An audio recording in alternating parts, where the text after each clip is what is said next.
Hello there, and welcome to Gooner U, where there are no degrees because the learning never stops. I'm Dove, a TA here at Gooner U, and my friend Keith is our stalwart, distinguished professor of Arsenal and football studies. Enter our classroom as we discuss the week's news involving Arsenal, Premier League, Champions League, and international football, all from the perspective of a couple Americans. This week featured home matches against Shakhtar Donetsk in the Champions League and Liverpool in the Premier League. Hello, Keith. Hello, Dove. I had a bad weekend. I feel for you. The Yankees are down 0-2, and it's not good. It's not good. Yeah, and Liverpool didn't cheer you up too much today. Yes. We'll just say yes. We'll have more to say, as you know. But this isn't the show to say I would have traded the point today for the Yankees winning one of the games this weekend. But I'm not gonna not say that either. Anyway. One quick thing I wanted to tell you about and ask a little bit that was kind of funny is, so I've mentioned before on the show that I've got certain incentive structures in place to get my son generally doing things that I want him to do, and the incentives specifically for watching soccer, be it Miami or Arsenal, whatever it is, the incentive there is for every X number of minutes, roughly, I break it down to like quarters or so of the match, and maybe even 10 minutes sometimes, depending on the day or watching the highlights. He gets packs of the Panini Premier League stickers. We're still in the 23-24 season because that's what he has the album for, and we're still trying to complete that album. I got a whole big box on Amazon of these packs of stickers, and when that one runs out, I will probably get more for the 23-24 season as we try to work the rest of our way through that album. But so we were going through and we pulled one out from the massive stack that he acquired, that he earned, I should say, last week. One of them was a player, Onana, from Manchester United, who is a keeper, and it said he's a new signing. And what was interesting to me about that is I recognized the name and I was thinking, wait, he played for them. Like usually when I see new signing for keeper, I'm expecting it's a backup keeper, but was Onana maybe like a Raya Ramsdale kind of situation last year? They brought in a new keeper to replace their prior number one? Yes, not quite the Ramsdale situation where he ends up supplanting someone that so the fan base at large thought was the guy. Okay. Still David De Gea. Yeah, Onana was always brought in to start for United. Their keeper was either not good or aging out or little of column A, little of column B. Okay.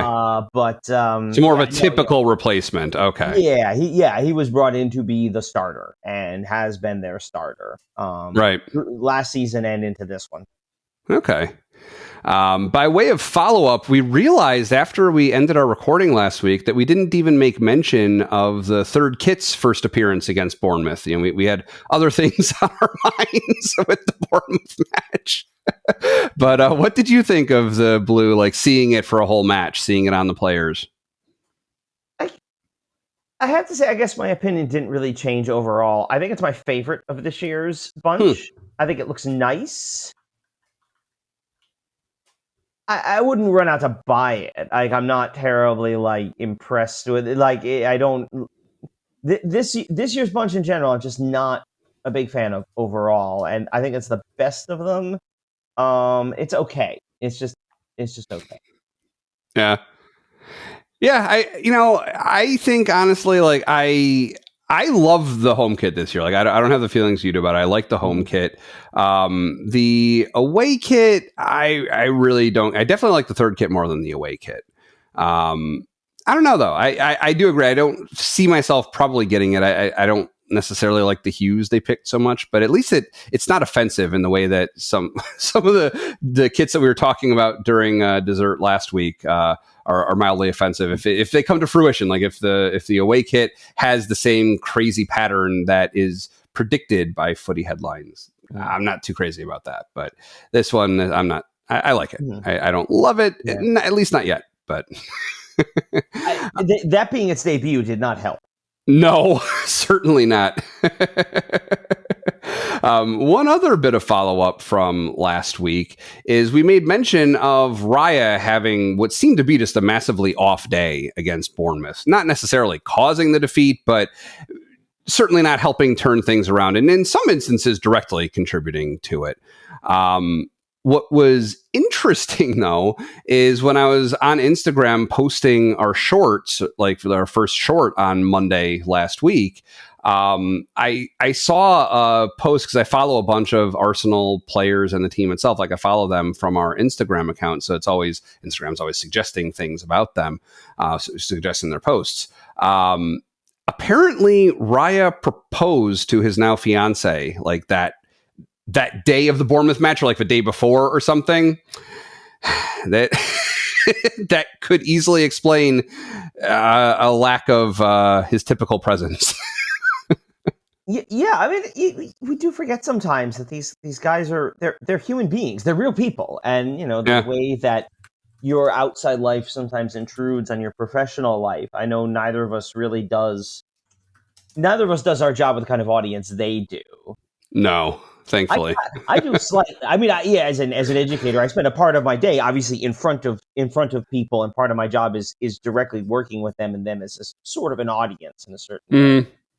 But there's 20 of them. Obviously, it's very different than what you're doing in front of 40,000 or however many into the Emirates or wherever they're playing. It's a little smaller, but still, it's you forget sometimes they're human and these things intrude on them in ways, and just the level of concentration they have to have in those moments in the games and the focus they have to have for that. It doesn't take much to just have a moment of distraction and you're suddenly and you're off a lot, actually. Or so knowing that, can kind of see how that might play out. But congrats to the happy couple. And I don't want to derail us too badly, so I will just make a brief mention of something and leave a link in our links section in the description. But anyone who may have an Apple TV Plus subscription, maybe for watching Ted Lasso, for instance, right?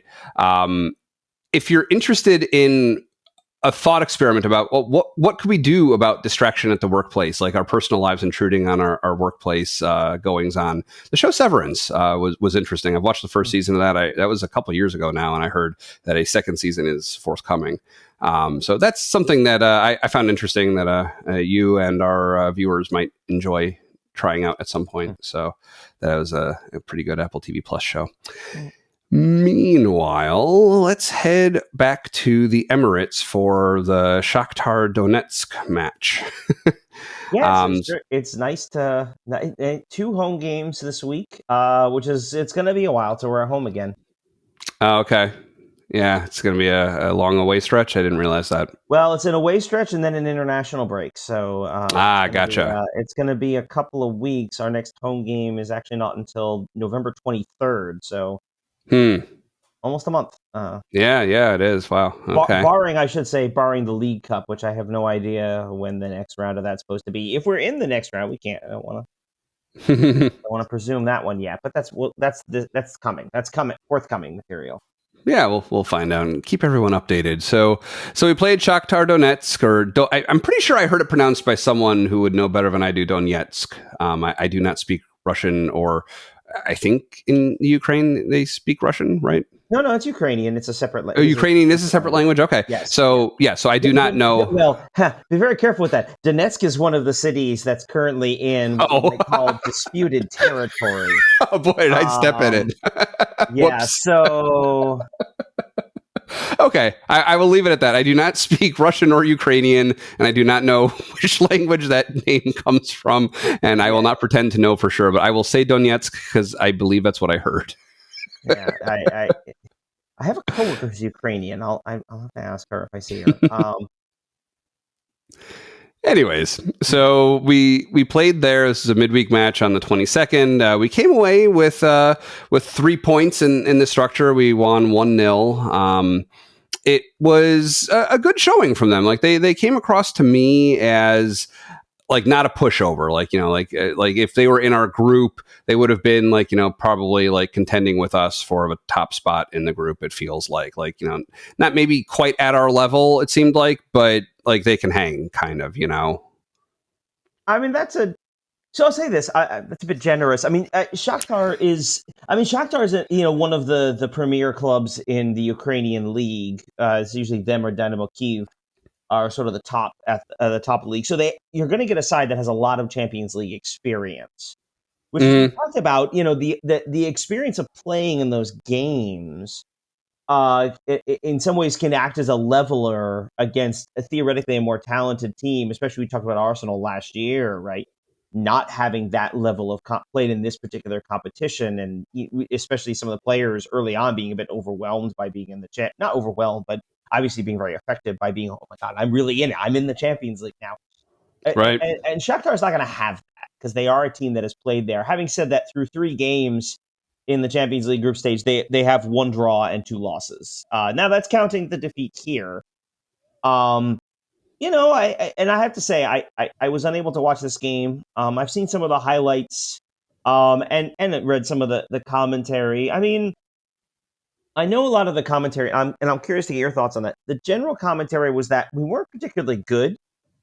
It was kind of an indifferent performance, or kind of it felt a little disjointed. But at the same time, I don't know. I'm willing to credit, again, without having seen it, I'm willing to credit a bit Shakhtar for sort of being a bit disruptive. I know at our best we can be we fly, but obviously as we've talked about, we've been dealing with some injuries and some lineup shuffling, and that's Right. It's going to take away from that that ability to get that repetition, that comfort with one another, the creation of patterns on the field, all those kinds of things we talked about. And so I wonder if a combination of those, and I mean, the obvious answer is obviously, spoiler, we won. But to get the 3, that there are certain points where you say, you know what, we got 3 points. Let's just move on. We got it. Let's go. Yeah, no, definitely. And no, it was certainly not our strongest outing. And yeah, we are still, even through the Liverpool match, we are contending with injury. Unfortunately, we need to talk about that even more as things developed during the Liverpool match. But no, so it was not our strongest showing. But yeah, they put pressure on us. They didn't make it easy on us, right? Like it.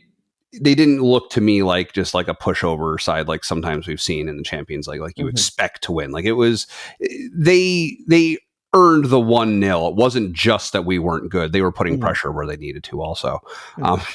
So you were not able to watch the full match replay, right? Correct. Did you see the highlights? So you saw the goal that Martinelli kind of scored. He scored even though he wasn't given credit for it. Well, I saw the obviously seeing the highlights, seeing the goal. I mean, that's when you're a player like Martinelli, who's been on a bit of a slumping a bit. I mean, he did score. Was it last time out? Was he in the Bournemouth game? I mean, he has scored recently, but you kind of want to. Like with Havertz too, like his first goal for Arsenal, they handed him a penalty, and so you kind of want to see that you want to be able to get that going. I mean, it was ugly, it bounces off the post and then hits the keeper. Yeah. In his posterior area, yeah. but to put himself in the position to get a pretty good shot off like that, and to generate the rebound, I mean, yes, it goes down as an own goal, but Martinelli can take a lot of credit for that goal as well. So you hope that just continues to, and we'll talk about the Liverpool game a little bit later, but I do think you can see some of the, again, it's about playing with confidence, and I don't think he had a lot at the start of the season. I think he might be getting there a little bit. Hopefully, and I was more hopeful of that until seeing it play against Liverpool. But yeah, no. So yeah, overall, he definitely was the standout player in the Shakhtar match. Like he was generating lots of opportunities. Just it felt like he was back, like firing on all cylinders.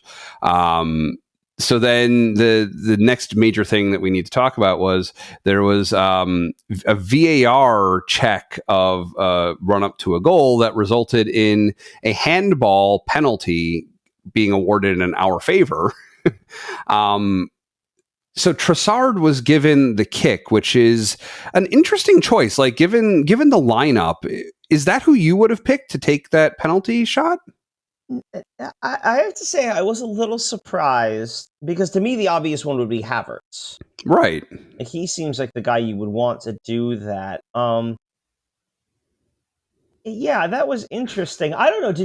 Did you see anything? Because of course, this is the kind of thing that's not going to be in the highlight package. But did you see? Was there like conversation amongst the players? I didn't. Was I somebody didn't holding the notice it. ball and Yeah. passing it around or things like that? I'll have to. I'll have to know to look for that in the future. I was not specifically looking out for that, and nothing stood out to me. But yeah. So he did take it. He did an up the middle, and the keeper dove to one side, and the ball rolled to his feet. And so we were talking before we started recording, and I was kind of dunking on the penalty shot a little bit. And what I had thought at the time was it just looked like an accidental save. Like he just kicked it in a way that happened to bounce off of the keeper's feet as he was flying through the air. Watching the replay a couple more times, I can actually see, though, no, the keeper's foot does kick out. He does actually take some definite action to ensure that save. So it wasn't just accidental. So good presence of mind on the keeper's part. I think even if he didn't kick his foot out, he still might have accidentally blocked it because of his positioning and the position of a shot. But yeah. Yeah, I mean, and that sort of goes a little bit to what we were just talking about with who takes the penalty. If Trossard scores, that's not a conversation. I mean, we might be that's interesting, but like we don't right. Like he would have scored and it would have been okay. And the fact he doesn't score now, to be honest, I had heard about it through some of the post game commentary first, and I recall seeing some critical comments. And as we talked about, penalties are such a high leverage opportunity for the offensive player. Right, the XG on them is like 0.77. Like it's very high. Yeah. And so when you don't score, that's was it a poor penalty? And we've seen poor penalties, and we've seen poor penalties, and we've also seen really good penalty saves. Also, yeah. And that was an interesting one because what I would say a good penalty is generally one that's hard and in a particular direction. Unless you're doing with the Panenka, but I wouldn't say Trossard isn't the guy who would try a Panenka. I think there's part of him who would give it a shot, but I don't look. Generally speaking, you want to target the corners, or just fire it right down the middle with the anticipation the keeper's going to dive a certain way. I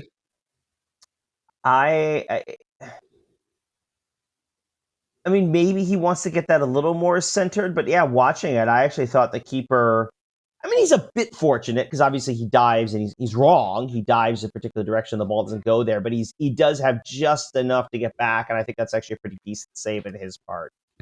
Yeah, I do wonder. Would you not typically, when shooting it up the middle, do they usually roll it? They don't get any elevation on the ball.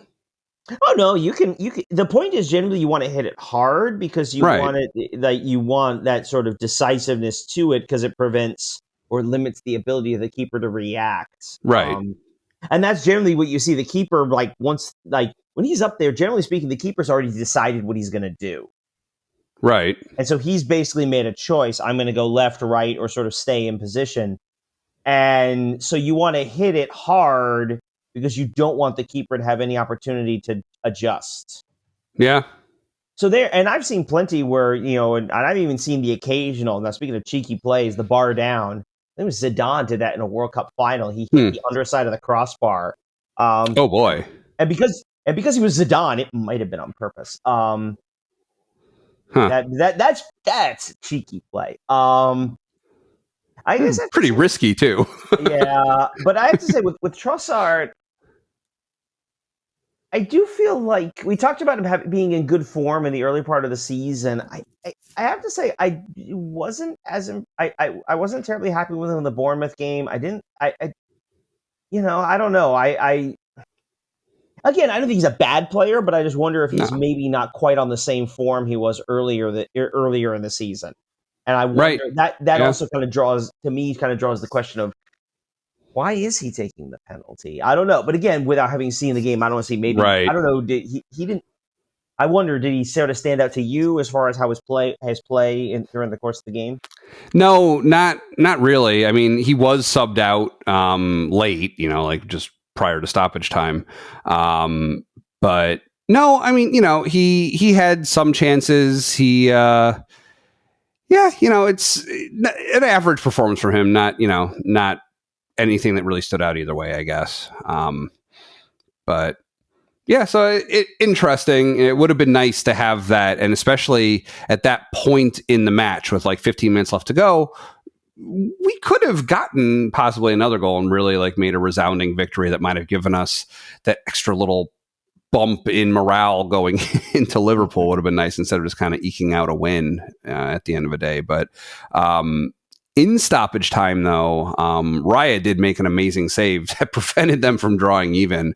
That was really great. Like, it was a diving save. He just barely got to it. It bounced off of like middle of like his forearm. So he kind of overshot a little bit. So he didn't get with his hand, but his forearm with a really stiff arm just bounced it clear. So that was a nice one from him. I saw that in the highlight. Yeah, again, it feels like he perhaps was a little more mentally liberated this week. Yeah, right. The pressure was off. She said yes. But it's so nice to see a good save when he needed one. Yeah, definitely. Before we leave this match, one question. It was just a weird random thing that I noticed in the stands. They'd shown it a couple times, and it was so strange to me that when the match was over, I went back and rewound the replay and found it to look even more closely, make sure I wasn't like hallucinating, that I saw what I thought I saw, which I did, which was that there's a bunch of fans with scarves, all red and white, but on one side hanging down, it said Arsenal and had Arsenal's crest. Then on the other side hanging down had Shakhtar Donetsk. Yeah, Donetsk is, that's what's weird to say, is the apostrophe S on the end of that. Shakhtar Donetsk's crest and their name on the other side. Have you ever seen like a scarf for both teams like that before? Are they just like fans of the Champions League who aren't rooting for either team? Like if I had worn like an Argentina and Chile like scarf when I went to see them play because I'm just there to see the match, nothing like that? I would not have done that. No, those are actually pretty common. You'll see those a lot, especially in European continental games. They're commemorative. The idea, it's I was at the game that these two teams played. Okay. They tend to be more common in European games, or they can be. I've seen that they tend to be popular, especially with they tend to be popular with traveling fans. Like the idea is that like this is a thing representing a game that if you're a regular Arsenal ticket goer, like Arsenal Liverpool is not a game. Like you see it every year. It's special, but it's not like, oh wow, this is unique. I've never seen this before. Mm-hmm. Where Shakhtar Arsenal, wow, when does that ever happen? Right. And so there's a commemorative one. You see them a lot in Europe. You will see them on occasion with some big games, like in the Premier League. And I know they're sort of like a popular tourist thing. Like if it's your one game to be able to say, yeah, I went to Arsenal Chelsea. I don't know why. When I was reading your comment, hearing you talk about it, that was one I've seen that kind of pops in. Okay. But yeah, they're commemorative. It's basically just here are the two teams playing in this game. That makes sense as a souvenir kind of thing. Sure. Exactly. Yeah. Okay. So just to sort of wrap up the Champions League conversation there. So through 3 games out of 8 in the league phase, we currently sit 9th in the table with 2 wins and a draw, 7 points, which actually we're currently 9th. We're actually in a massive tie for 3rd. Right. With, deep breath now, Manchester City, Monaco, Brest, Bayer Leverkusen, Inter Milan, and Sporting. Right. Actually, if you look at the table, the top 3 teams in the table are Aston Villa, Liverpool, Manchester City. So it's 3 English teams at the top, and then Arsenal. Really for us, Villa and Liverpool are 3 for 3 in terms of winning games. Right. City has a draw like we do. The difference is, they've also outscored their opposition 9-0, and we're currently at 3-0. Yeah. Again, this is also kind of new, this league table and how it's going to play out and all that. You talk about the penalty. I really would like to have had the second goal. That to have that, to get that extra goal to bump up our goal difference. Currently, it would not have made a difference to our standing, where we are in the table. but At some point. at some point, yeah. I mean that kind of we had a 0-0, a 2-0, and a 1-0. You'd like to see us now. Granted, as we talked about, we started with away to a good Italian side, Paris Saint-Germain, a pot one team. So we've had some difficult fixtures already. We have yet to play some of the quote unquote easier ones, although Donetsk was kind of in that category as well. What was the other one? Looking, there was one. Dinamo Zagreb, right? Yeah, Dynamo Zagreb is supposed to be one of the weaker ones as well. So there's room for this to improve, but it's a little there's a part of me that looks at that with the penalty and thinks, man, I would have liked that second goal, not to say because of our result against Shakhtar in particular, but just in the context of the full tournament. Well, yeah, no, I mean, I remember last season in the Premier League watching goal difference intently because there was a decent chance that would have ended up making the difference at the end of a day. And it did for a while determine our position. Yeah, so. I mean, in the league, it's a rarer thing just because there's so many games and so many goals. Yeah. This one, there's only the 8 games. I mean, and so many of the big clubs, you're only going to get 2 games against those teams. So many of them aren't going to play each other. And so, you got to be able to take advantage of teams that are further down the table, effectively speaking. And Shakhtar is kind of one of those. We still have a couple of those games left. It's not it's not the end of the world, but it's one of those. That would have been nice. All right. Well, let's head to Liverpool then. Well, actually, we're not heading to Liverpool. They're coming to us. To the team, I suppose. Yeah, don't say Ringo. To them as a conversational topic, as a state of mind. So we played them today as we record. We generally don't end up recording on game day, but it worked out that way this time. So it's October 27th, and this was our home fixture against Liverpool, during which we drew 2-2. It was interesting. I was talking to my assistant coach, who's a Liverpool supporter, this week about his prediction for the match. His prediction was 2-1 Liverpool, a fair prediction, and I was almost going to be happy to talk to him about it going 2-1 the other way, which for a long time it looked like it was going to be, but nope. He gave Mo Salah toward the end the chance that he'd been waiting for all match, and he did what he does. Yeah. I have to say, I thought Salah was fairly quiet most of the game. I didn't want to say anything during the game because you're just poking the bear on that one. Yeah. I mean, it was an interesting game. The biggest thing for me right at the start was, an hour before kickoff, they post the lineup, and both Saka and Timber are in it. Right. Which was massive to have both of those guys. Definitely, yes. Obviously, in particular, we'll talk about Saka in just a moment. But to have both of those guys in the lineup be able to play is a huge boost. Because that was the story coming especially missing Saliba, like knowing that we don't have him, but to have those two back in, Timber particularly on the defensive line, yeah. Right, yeah. Saliba obviously being out. Calafiori picked up an injury. We didn't mention this. He picked up an injury against Shakhtar. Right. Obviously Tomiyasu's still nursing an injury. We know Odegaard's still out, although there's a rumor Norway is apparently considering calling him up in November, which really would have to mean that he's playing for Arsenal before that. Right. But we're out Odegaard, out Tomiyasu, out Saliba, out Calafiori.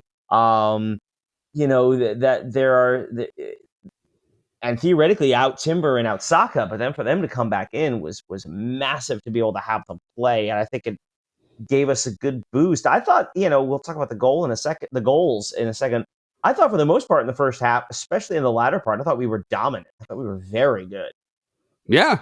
No, definitely. Like Saka set the tone, like very early on, scoring a resounding goal. Oh, Ben, that the pass from Ben White that enabled Saka's goal was Mm-hmm. beautiful. Just a long range arcing pass. I mean, the kind of thing that I was just practicing with my 7 and 8 year old players this past week, and they're not there yet. But like, which part, the pass or the reception? The pass, actually specifically not worrying about trapping the ball, just working on hitting with the laces, locking your ankle, like just technique on the pass itself. Yeah, and that's fair. But yeah. But Saka's, and then there was another play where it went to Marino on the far side. Yes. And that touch, again, I was watching baseball all weekend. He may as well have had a glove on his foot just to grab it. I noticed that too. Yes, that's incredible, and it does so much for you to be able to get that possession. And you saw that with Saka, and he bears down on Robertson, who's, I mean, getting a little old, but still a pretty decent defender. He starts for Scotland, and Saka just turns him inside out. I mean, yeah. No, he. What impressed me about that is he played the defender.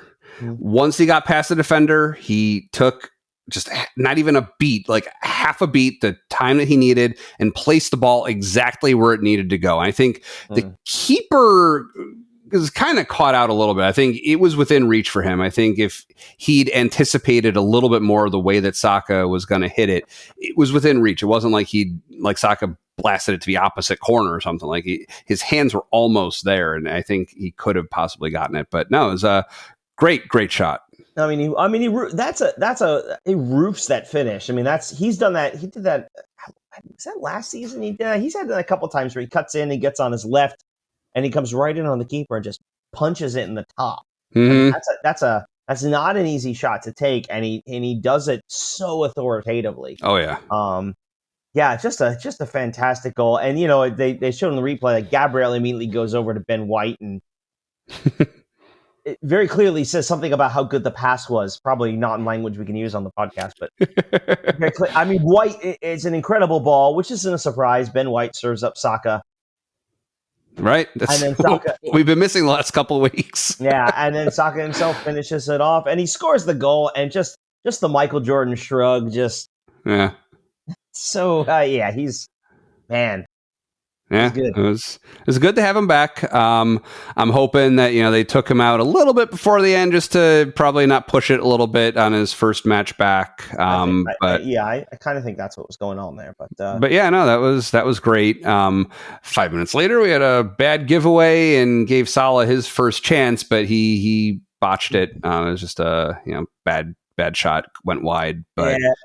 And that was Marino. It looked like that as that pass came in. So he looked like he just sort of missed the pass. Like he was put his foot out to get it, and he just kind of whiffed on it, and it rolled into the center. And there was Salah, who that's a little far out for him. He probably wants to be a little closer when he actually. I mean, you take the shot there. I'm not saying he theoretically would have been somewhere else. He takes the shot as quickly as he can, but yeah, from range it goes wide and kind of deep breath there. Exactly. Yeah, it was dodged a bullet, but it was only a few minutes later that I think it was their first corner kick of the match in the 18th minute when Van Dijk just flicked it in with his head and drew even, where it stayed until the first half was almost over. And as I'm looking through my notes, I apologize in advance if I ever say Van Dijk where it was actually Nunez or vice versa. They, for some reason, I think they have like a similar hairstyle or something. Like they look similar enough. I was confusing them throughout the match, and I'm still not even sure which one is which. So that one was definitely Van Dijk. He was credited with the goal. But if I ever say Van Dijk and it was Nunez or vice versa, I apologize ahead of time. Yeah, I mean... I thought the defending from our perspective was a little soft, but it was a well worked play. The kick's a little short, but I think it was meant to be near post, and it's Luis Diaz who gets just a little flick of the head, and Van Dijk gets free in the box, and it's 1-1. It's a good finish from him. We talk about how well we scored from there. We've been vulnerable on set pieces. Giving up goals, which is. I mean that's just kind of I think sort of the nature of the beast in some ways. You kind of live and die with the set piece. They become so important to the way your games develop, and there's such a good opportunities. And it was frustrating. I'll say this though, having given up the goal, I thought the stretch from after their goal to about the half, I thought was about as good as we were in the whole game. I thought we Yeah, dominated them for long stretches there in that first half. I mean, absolutely. the story for Liverpool coming in, we've talked about it. They're at the top of the table, right? They have the best record had the best record in the league coming in. They had only, I think, they had dropped points in just one game with a rather surprising loss. Right. I mean, but the criticism of Liverpool was that they hadn't really played. I mean, last weekend they played Chelsea, who's a pretty good team. Um, but I do think there were moments like that, especially in that stretch where Arsenal was much more dominant. I think that's where you start to see that a little bit. Like Arsenal was a step up in class from what they played so far. Now, to their credit, they handled it well. This is a veteran team with a lot of good play. Guys who've won titles before, so it's Hmm. not a. They played Arsenal. They know who Arsenal is. They know what Arsenal's about. They know this is not like a shock to them. But I do think it's a bit of a test of them to sort of to see where they are in the season. Um, and there was a stretch there, and thankfully, from our perspective, we were able to cap it off with a goal because that would be, you hate to see those kind of dominant spells, especially against a team like Liverpool, who we know is more than capable of doing the same to us the other way. It was nice to see that capped off with a goal, and it was Mikel Merino. Right. Was that his first goal for us? I want to say it was. I'm I don't pretty remember sure that another was one, but his first it goal. was at most his second. Yeah. But yeah, no, it was nice, and no, I totally agree with you. That run of play was amazing. We just kept the pressure on the entire time. You just felt that we were knocking at the door and like would not yield until we had scored. Uh, Mm-hmm. yeah, no, it was really good. Yeah, just like chance after chance, we were just like blasting it toward the goal over and over again. Yeah, it was. Bunch of good ball movement. Yeah.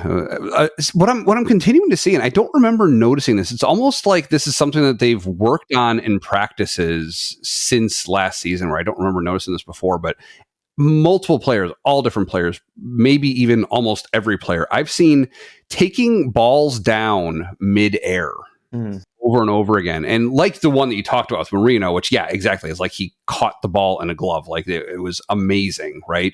But everybody is doing that over and over again across many different matches. And I just don't remember seeing that done before in that way over and over again. Like you might see it every now and then, but you'll just routinely lifting their legs and just knocking balls down with their feet that I just don't remember seeing. I think, I mean, one of the things Arsenal really likes to do when they're playing at their best is keep the ball on the ground. So you don't see a Sure. lot of it because ideally they're passing a ball, especially if we think about last year when we were at our best, was a lot of especially movement up the right side with White, Odegaard, and Saka sort of pinging it around each other. And the ball is going to get passed around on the ground a lot. Same a bit on the left side, Declan Rice, Martinelli at time, obviously Martinelli or Trossard on that side. And you want to see that kind of movement. Occasionally you would see them switch the field, right? The idea of you're under pressure here, or it's just not quite working, but there's an open player there, so you drop it over them, but over the defense. But that's kind of what you're seeing. I feel like they're doing a little bit. They're doing that, and then also like White's ball. It's not route one, which would be just hoofing it upfield and sort of having someone chase it down. I mean, he is trying to pick out Saka, but that idea of we're trying to diversify our attack, right? So we've had these, ground level passes, rolling the ball along the grass, but now you also try to go over the defense a little bit. And with the speed that Saka can bring, and certainly the speed Martinelli brings on the other side, it's a different weapon and a slightly different look for breaking down teams that are going to be pressing you in different ways. And so I think Mm-hmm. I don't know that it's a new tactic on our part so much as it's something we're doing more to adjust to the way we're being played. Um, Well, I guess where the tactic comes in is in keeping the ball. Like a lot of the times that I'm talking about are interceptions mm, where they kick the ball through the air and we're taking it back by knocking it down before it mm. gets to its target. I mean, That's, I suspect some of that's just positioning on our part and good defensive play. yeah. Um, which is, as we talked about a lot, defensive play is a lot about positioning, not necessarily winning tackles or winning duels. Though obviously you Hmm. want to do that too, but it's a lot of it's about positioning and the way that defenders can break up plays before that pass gets made. Yeah. So after Marino scored our second goal, brought us back ahead, there's a really painfully long VAR check. I really hope the semi-automated offside happens soon because it's so frustrating. It takes them so long to just draw the lines. It's There's got to be a reason for it. Like, I imagine that there's some deficiency in their software. Like, maybe they have to manually adjust the angle that they're drawing the line to match like the camera angle that they're showing or something. But whatever it is, we're not seeing it. We just see nothing changing for a long time. It's so unnecessarily low tech when we know the more advanced option is out there. Right. We're not going to talk about the refereeing in general in this game for all Yeah. kinds of reasons, but like the VAR thing is just like the offside thing is like, do you have it or not? Like they did this in the World Cup 2 years ago. Yeah. They do it like in the continental leagues. Like this is not. We aren't reinventing the wheel here, and Right. it bothers me. Aside from obviously not having the delays and stuff, but it's also kind of one of those things. I hate the idea of changing the system partway through the season. And Right. I don't like the idea. We talked about this back when this story first started, right? Well, and it was October. They had said, "Well, here we are. We're done with October." I was just looking at a calendar. We're done with October. 4 days. Yeah. For the Premier League. Yeah. Yeah, we are. Yeah. For, certainly for Arsenal. And it's just like we're going to be 3 months into the season, and they're just going to change the way they do these things. And the worst part is they knew that 3 months ago. I just it's just so ridiculous. Like I don't know what it is. Obviously, the more important thing here in this instance is I think they got the call right. They kept again. There's that other thing. Like they kept showing just that one angle. Because presumably they didn't have any others, I guess. Apparently not. And that is the biggest thing that this new system is supposed to bring is tons of cameras lined all along the field to get it so you're like near perpendicular no matter where it's hit. Exactly. Right. Or the idea, right? It triangulates the cameras in the different angles. And so even if you don't have one that's perpendicular, you have a couple different angles, and from there you can triangulate the position of the players and the ball and all that. And of course, being automated, it's now got a computer that does it for you.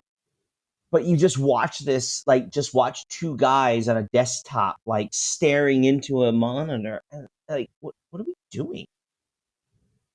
Yeah. And it's and again, right? The point of offsides is the point of any of these video reviews. Is it to get every call exactly right, or is it to overturn, again, the terminology, clear and obvious errors? Right. I guess I don't know how you look at that. If at a certain point, if you're still looking at it, it's not clear and obvious. Right. But yes. I mean, I think they got it right. It looked, yeah. I mean, from the one angle we were able to see, it certainly looked like it. Again, so just get the system. Like, what are we doing here? Yep. But yes, we got the goal, and we went into halftime up 2-1, and had to feel good about it. Yep. Yeah. So it lasted for a long time. We had not necessarily as strong play. I mean, something that happened not within 10 minutes of that was Gabriel like going down and then going down again and getting taken off. And then they showed him later in the match icing his knee. So apparently some kind of knee thing. That's not great. He hasn't been taken out of a match because of injury. Like he's basically started almost every match like this season and last season that I remember, this season, right? Certainly. Yeah, he's fairly durable. Yeah. I mean, that one was. There was a play that led into it when he went down. I think I kind of thought from our end was like, yeah, he went down pretty soft there. It wasn't. But then he stayed down. It's like, oh, that's right. good. Which, I mean, some people were drawing comparisons to the play for Rodri for City when he went out and he's out for the season now. I don't think it's that. I mean, there was a little bit of there was definitely some contact there. It's not like Yeah. he was walking or jogging and his knee just buckled. But we don't know. They had, hold on, let's see if I can pull it up. Arteta was saying it for him, and then for Timber, we'll talk about it a little later, I guess. He basically says we don't know anything yet. This was a late kickoff. This was 11:30 my time, which I think was, I want to say 6:30 their time, 5:30 their time. It's a late afternoon game, and so now it's the evening when the game ends. So yeah, you're not going to get a lot of news No. today, Sunday, maybe tomorrow, maybe hopefully we'll see. Yeah. And I think there was a comment too about, sometimes a comment about injuries, right? You're not going to get anything today because there's swelling and stuff, and so we got to wait 24 hours, let the swelling go down, then we get a clear picture and sort of right. See. So I don't I guess know. That's one advantage of recording the next day instead of the same day. Well, yeah, but also I just think again, Arteta was kind of being coy about Timber and Saka, talking about them being ready or maybe being ready or not being ready for this weekend. So I mean, obviously a bit of a shock to see them both playing. A shock for me, anyway. I should say I did not expect either of them to play, and I do think Gabriel coming out, I do think it changed the way we chose to play. So I'm only going to say the general criticism is Arteta likes to have a very controlled play style. He doesn't, there are comfortable times when he's, he wants them to kind of lock down the game. And sometimes we talked about the criticism that they get for, sometimes we talk about the criticism Arsenal gets for not being as aggressive, maybe like the City game. It's like, well, screw you, we were down to 10 men. But like, not being aggressive and going for it. But I mean, you consider at this point now, we're running out there. Our center back pairing is Ben White, Jakub Kiwior. We're Thomas Partey's at right back. Right. Timber, who I'm going to guess Timber was. Well, I'm trying to find some of this. So this was post game comments. He said about Gabriel. So what was the deal with Gabriel? Arteta said, I don't know, but he could not run. I don't know what happened. If it was the knee joint or ankle, they are assessing him right now. And then this was Timber. We've done everything we could to accelerate the process. He was so willing. So I think with Timber, I don't say they rushed him back. I don't think that was right. But I do wonder with Timber if it was always the plan to take him off a little earlier, like to not have him go 90, but the injury maybe accelerated that a bit. I don't know. Just Yeah.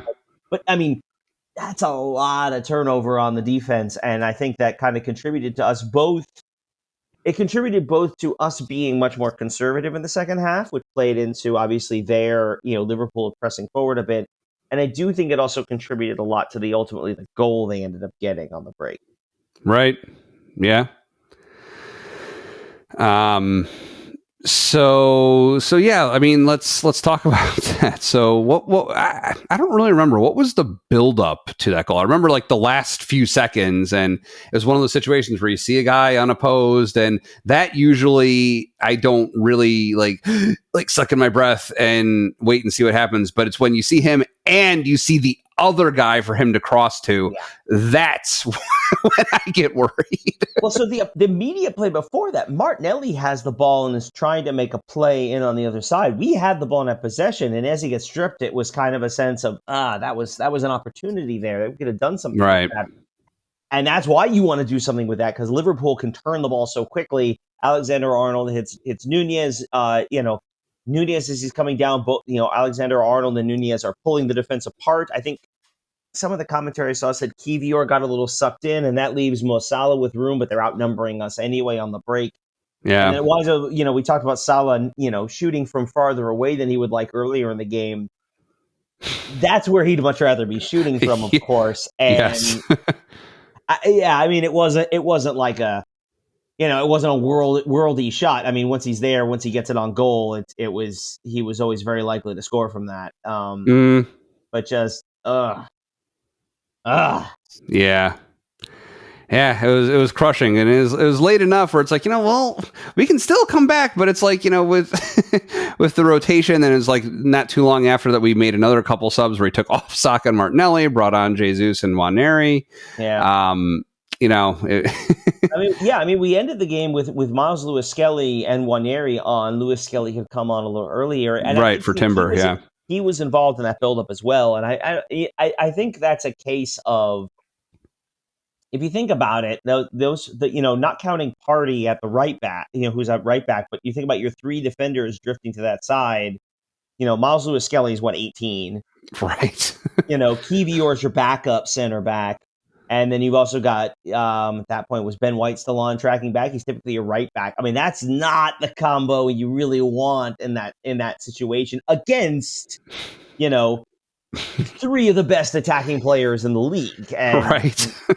we saw that a couple times. I thought Party had a really good game at right back, but there were a couple of times when he gets beat, and it's like, oh, that's right, he's a midfielder, not a defender. He's a defensive midfielder. He's very good at a lot of things. Mm. And I have to say, I do think Party is a guy who we were some suspicious about him earlier in the season, right? And he's struggling, he's having trouble with this. Can he really go 90 minutes? He's getting a lot of play time. I'm not surprised about the playing time given the way the season's kind of developed. Right. I thought he was good at right back. I thought in one or two instances where you're like, oh, that's right, he's not a right back. But I thought overall he played well. Yeah. And I think he's definitely sort of continued to improve as the season's gone along. I think he's starting to come into himself a little bit more as a player, where he is and what his skills and his limitations are right now. And so with that, I think he actually he's largely played very well. He's improved, of course, over the season to this point, which we're talking about now. I mean, the season's 2+ months at this point, almost 3 months. Mm-hmm. It's a handful of games. This was our 9th Premier League game, right? Plus 3 in the Champions League and 2 League Cup. I mean, so we've got a fair number of games under our belt. I think he is getting a little bit better. I thought Nwaneri was good when he came on.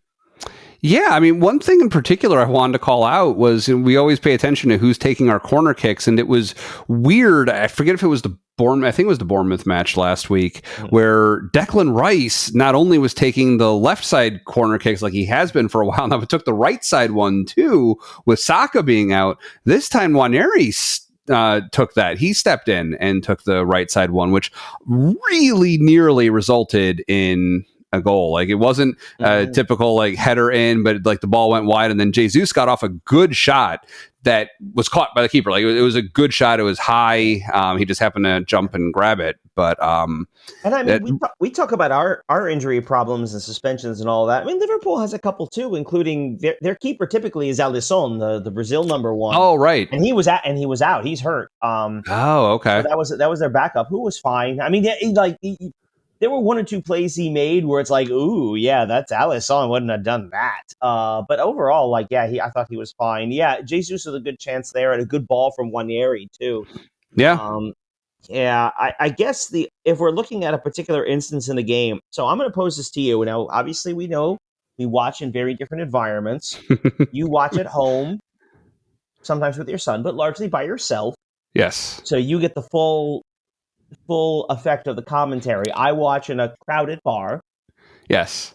Surrounded by people. Sometimes it's very hard to hear the commentary that's going on. You're kind of limited to the replays they show and don't show. Right. Now, the game, and this was pretty much just right around the end of regulation time, heading into the stoppage time. There's a ball bouncing around. It ends up winding. I think it's Havertz sort of nods it toward the goal. I think Nwaneri officially rolls it over the line. Or Jesus, actually, I think it was. He got the last touch, yeah. But either way, the ball goes over the line. Yeah. Arsenal's up 3-2, but all of a sudden you see the referee signaling something. We didn't get a replay. I didn't get a replay that we saw. And obviously I said I can't really hear the commentators. Right. What happened? So I generally don't know.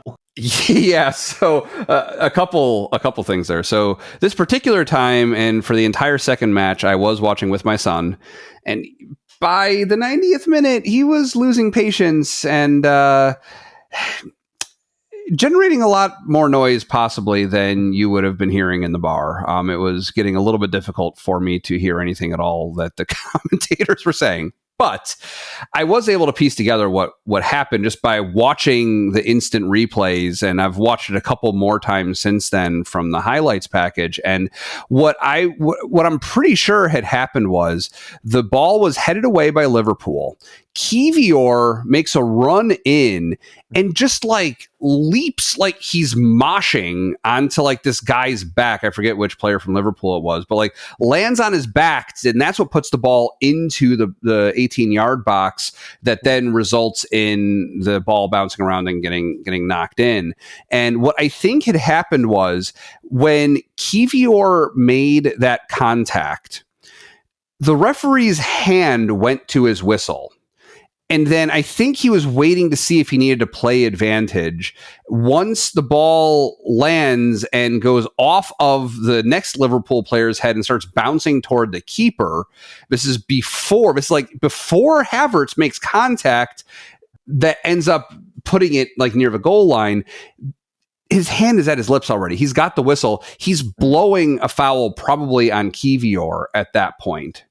And I think that's why, like, he had blown the whistle before Havertz even touched the ball, putting it into scoring position, basically. And it was just a foul, and play continued after the whistle, and that's why it was all moot.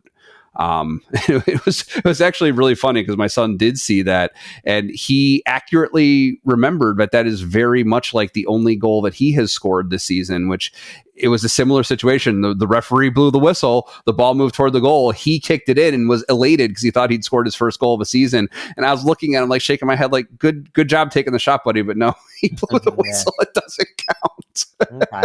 Yeah, I mean, that's, again, like, just because of what we saw. I'm not saying it's a wrong call. I don't know, but it just sort of happened. And yeah, I mean, clearly he had blown the whistle before the play was finished, and so I understand that. But it was just like we couldn't hear well enough, so I didn't really get a sense of an explanation of what was going on. right. I mean, I certainly could complain about the corner that we should have had right at the very end that was ruled a goal kick. This was a few minutes, like right at the end of stoppage time. But that was, I mean, yeah, it's weird because I think if you had asked a lot of Arsenal fans this morning when they woke up, what would you have wanted? I think a lot of them would have signed up for a draw. I mean, okay, given the state of the team, given the injuries and the form and the flux and all the changes we've been having to make, a draw would have been a good result. But when you count on the fact that we did have Saka and Timber in the starting lineup, and that we did have the lead twice for so long, yeah, lead, yeah. 2-2 does feel a little like a missed opportunity, and that's I still don't really know how I feel about this one. I mean, it's better obviously than losing, of course, but I'm still not sure how I feel about it overall. Well, and all things considered. Also, at the moment, it was enough to dethrone Liverpool, right? Like City won their match, so City is at the top of the table now. Instead of Liverpool, it kind of knocked them down one spot for now. Yeah, but if you're Liverpool, as we talked about, is dealing with some of their own injury issues, and I mean, for them, a draw is actually a pretty good result because this is probably the toughest away game they'll have all season. I mean, it's a question of how do we feel about a trip to the Etihad versus a trip to the Emirates. I don't know. Mm-hmm. This is one of the two really tough away games they're going to have, and now it's done. Yeah. So for them to come out with a draw, we're going to see them again later this season, but at Anfield, and we've talked about obviously what it's like to play at Anfield. It's only for us to play up there. So from Liverpool's perspective, a draw is a pretty good result. All things considered, for us. Yeah, it feels a little disappointing. I mean, you think we got the win at Villa, we got the win at Spurs, we got the draw at City. Like, we've actually gotten 3 really tough away games already under our belts. To have one of those at home and not come away with a result does grate a little bit. But at the same time, again, especially given where we were, who we had on the field by the end of the game, I don't want to say we're treading water until Odegaard comes back. That's not really accurate, but there, there is a sense of, all things considered, 2-2 is not a bad result. And again, we scored 2 goals against a Liverpool team that had given up 3 goals all season in the league. Right. They have a very good defense. To score twice on them is, again, we talked about this a little bit last week coming into this game, right? This is a big game for them. Yes, it was difficult for us, and we're excited for them to come to Arsenal is a massive game for them. And so, in a lot of ways, we kind of pushed them in ways they hadn't been pushed, certainly in the league to this point this season. Sure. No, that all makes sense. So who was your player of the week? With the understanding that this is heavily biased, obviously, towards the Liverpool game, Yes. but the bits and pieces I've seen in the Shakhtar game didn't dissuade me from this. I have to say the guy I was most impressed with throughout the course of the Liverpool game was Declan Rice. He was everywhere. Like that, you look at the starting lineup there. I mean, yeah, Trossard is trying to play the low rent Odegaard, the poor man's Odegaard, which obviously he's not going to do. But with Marino sort of in that advanced role that Rice has been playing, and Rice dropping back into the defensive midfield position where Partey's been, I think that's, and I'm not saying anything out of line here. I think that's, where Rice ultimately is going to end up long term for us. And I thought he was immense there. I thought he was everywhere on the field. And then you add in the set piece deliveries he had. Obviously, we talked about the goal that came off our set piece for Marino, but he had 1 or 2 other times. I mean, he dropped some incredible balls into the box. He was really good today, and that's the Declan Rice. That's a good thought. That's a good pick. I wasn't thinking of him, but no, that's all true. So meanwhile, for me, from the Shakhtar Donetsk match, I would definitely pick Martinelli. He was firing on all cylinders. He was back in form that we expect. Aside from the goal, like just generating lots of opportunities, playing well, moving the ball well, doing what he usually does. But then when we talk about Liverpool, he not only didn't have that great of a performance, it was actually, for me, a bad Martinelli performance. He was making mistakes. He was not chasing down the ball. Like, I wasn't seeing the same level of play from him that I'm used to seeing. It was actually a weak performance, not a particularly strong performance for me. It was subpar for him.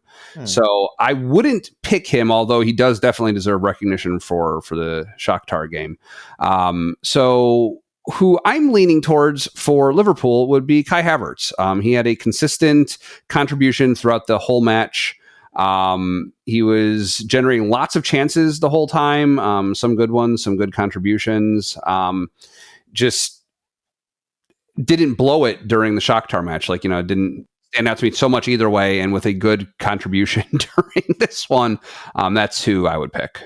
Okay. I mean, I actually thought Martinelli was okay today. Doing a lot of tracking back defensively, and I thought some of his defensive work was actually really good. Some of his offensive, he still suffers for that sometimes. He's only really got one move, which is just try to outrun somebody, which he can do a lot of.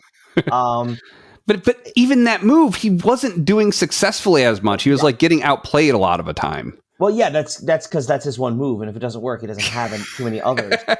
Right. Havertz is an interesting choice. I thought he had sort of to me, he had a little bit more of I wouldn't say like an early Arsenal Kai Havertz performance. He was, you're right, he does that thing where he's always sort of around the ball. Mm-hmm. And I remember we talked about this last year, the early part of the season, right? Like, that's a mark in his favor. The players who keep getting around the ball and keep generating chances for themselves ultimately start burying them, which, as we saw, he did. It's an interesting shout for me. I mean, I'm not changing my pick. Obviously, I'm still on the Declan Rice bandwagon on this one. But I thought Timber had a good day. I thought he had a few moments as well that was again, part of it is with this game and sort of the tension inherent, not just in the way the game played out, but also the setting, of course, Liverpool and all that.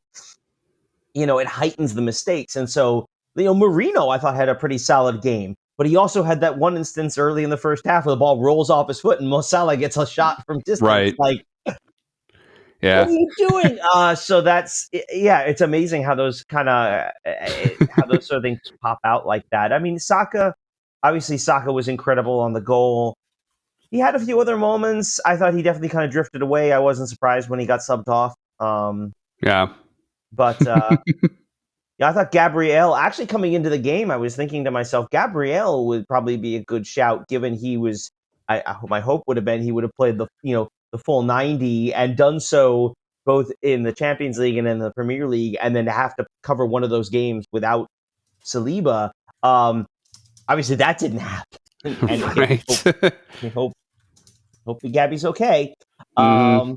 But it'll be interesting to see, where we go with that. But again. It's I'm still not 100% sure what I think about this game overall. So, Right. Yeah. Well, what can we look forward to for next week? all right, another 2-game week coming up. We're away. Notice, by the way, pregame they did a. I guess you watched the replay. I don't know if you saw it pregame. They had a ceremony for Remembrance Day, right? Remembrance Day or Armistice Day, Veterans Day in the United States, commemoration of the end of the First World War. Which the reason they're doing it now is that this is the last home game Arsenal will play before the 11th, Right. which is kind of interesting. But yeah, our next games this week, 2 away games on Wednesday. Will be the 4th round of the Carabao Cup. We will be at Preston North End. That game will be on Paramount Plus.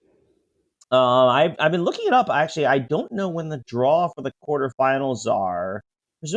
Presumably later this week, but the quarterfinals wouldn't be until like December. Okay. But of course, we have to beat Preston North End first. I'd be interested to see. I would really like to see Lewis Skelly and Waneri start this game. Sure. I think they both have played well enough and deserve it. I would really like to see them start this game, especially Waneri, who I think kind of gets lost in the shuffle in the midfield sometimes. Lewis Right. Skelly feels like he's played a little more. But anyway, Preston North End on Wednesday, and then on Saturday, away to Newcastle, game that'll be on USA Network, but away to Newcastle. This was a contentious game. It was our first loss last season. It was definitely a Hmm. contentious one, a little controversy. Hopefully, that's not the case again. But certainly, again, another difficult, not just an away game, but a difficult away game. Yeah. Newcastle's they're not the team that I think everyone expected them to be at this point when they were purchased by the Saudi investment fund, but at the same time, they're certainly not a bad team. And by the way, we're going to follow that up the next week. Spoiler alert, away to Inter Milan in the Champions League, which is, I think, probably the toughest game we're going to get in the league phase.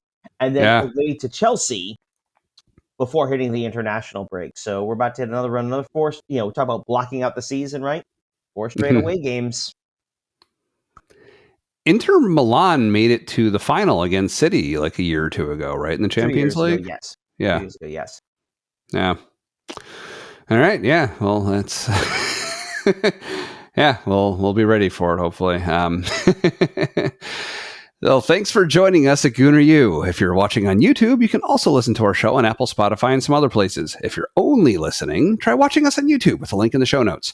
Your homework for today is to send us a comment, reply, or write a review, depending on your platform of choice. We record the show using Zencaster. If you'd like to try it out, you can support Gooner U by signing up using the link in the description, which also has links to everything we talk about and our social pages. Again, my name is Dove, and you can find me on Twitter at Dove Frankel. With me, as always, is Keith, and you can find him in a pub watching Arsenal matches. And come on, you Gunners.